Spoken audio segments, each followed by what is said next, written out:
বিচারের কাঠগড়ায় দাঁড়াতে হবে।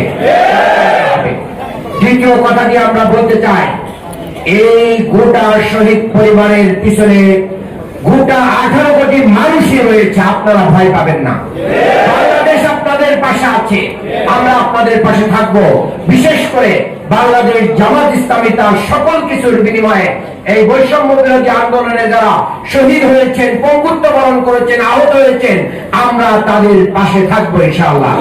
শেষ কথাটি বলতে চাই, এখনো প্রশাসন যন্ত্রের বিভিন্ন জায়গায় ঘাটতি মেরে আওয়ামী হাসিনা যারা ওরা বসে আছে,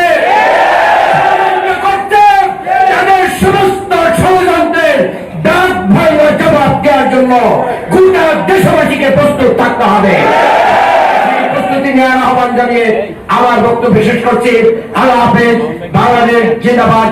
বাংলাদেশ জামাত ইসলামী।